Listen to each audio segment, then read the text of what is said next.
Welcome back to Cheddar's News Wrap, everybody. Virgin Hyperloop is accelerating forward in its journey to sustainable technology. The company saying the tech behind its system could reduce the carbon impact of global transportation by more than 25%.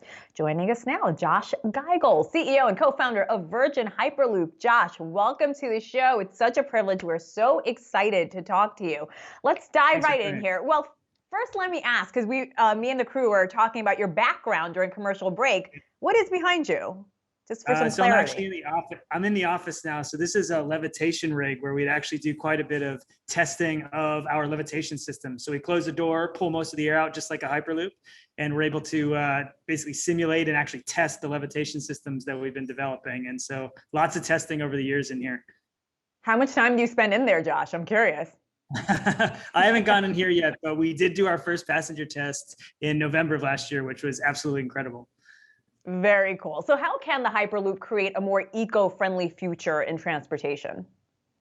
So the opportunity, I think, is really big. And what we see with Hyperloop is really changing the paradigm for how you get from A to B, and doing that in a completely different, responsible way. So if you look at what's going on in France now, where they're banning short-haul flights, they're actually kind of regressing. You're pushing people back on trains. It's going to take them longer. So what our system is doing is it's a flexible system.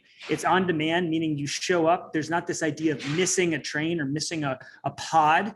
There's always one leaving. It's going directly to your destination. It's not stopping at every place along the way. And we're inside of a tube. So once we're inside the tube, we can take most of the air out, like I described for the testing rig we did back here. And that allows us to go the speed of an aircraft for about 10 times less energy. And so that allows us to create a more energy efficient system that's moving at the speed of a plane. So for about 5 or 10% the amount of greenhouse gas emissions, we can actually transport people even faster than a plane can.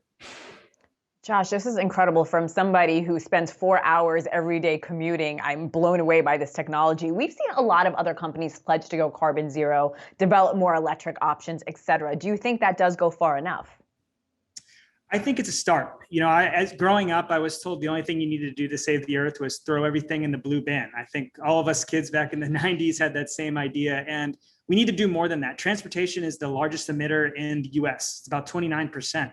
So things like electric vehicles, last mile ride sharing, all of those are making a dent, but we need to look at mass transportation systems for people, for cargo. And that's the opportunity for Hyperloop, is that we can live in this century and the next century with technology that allows us to move at these speeds and save this amount of time without having to, I'll say, destroy the planet around us. It's really sustainability without sacrifice.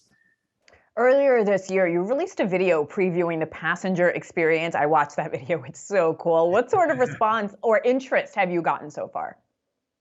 We've gotten a lot of response. So that was coupled and followed on the heels of our Pegasus test. And our Pegasus test was where we first put people in a Hyperloop and showed that that could be done safely. Myself and my colleague Sarah were the first two to ride in a Hyperloop anywhere. And so what we showed is a 2-passenger vehicle that we could make safe.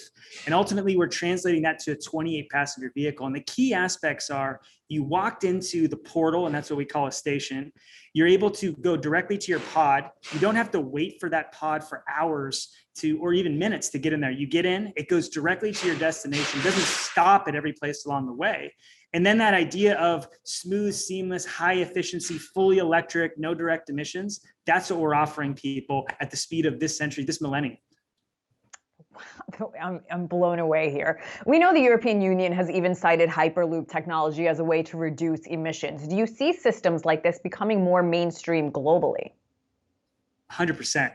I mean, what we've seen over the course of the 2020, it's been a pretty rough year for most people. And what we saw was a reduction in congestion. We saw cleaner skies. We saw desire to be with each other in person. We saw an increase in goods being needed to be shipped around the world. Look at vaccines, cold storage, and the like. So how are we going to do that coming out of the COVID era?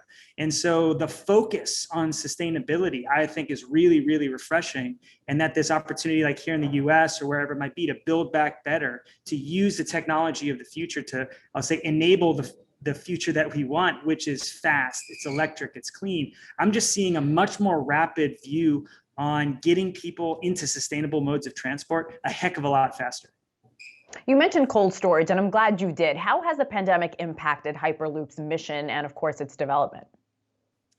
think it's accelerated some things. It's shown kind of this innate desire for something new, something better. Our system in and of itself, by going direct to the destination, you're not having people walk past you constantly, getting people on and off the system. You get in, you go there.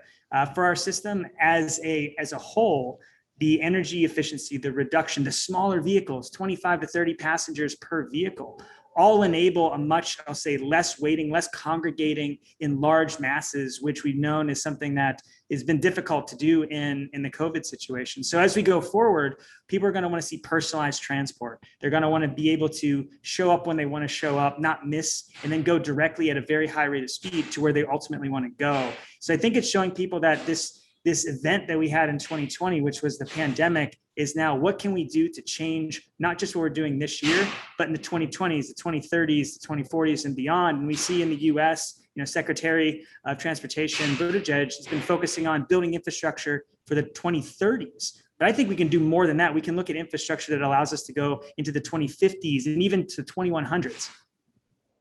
Josh, I can talk to you all day long. This is so interesting. We hope you come back. Josh Giegel, CEO and co-founder of Virgin Hyperloop. It's so exciting. Thank you so much for your time, Josh.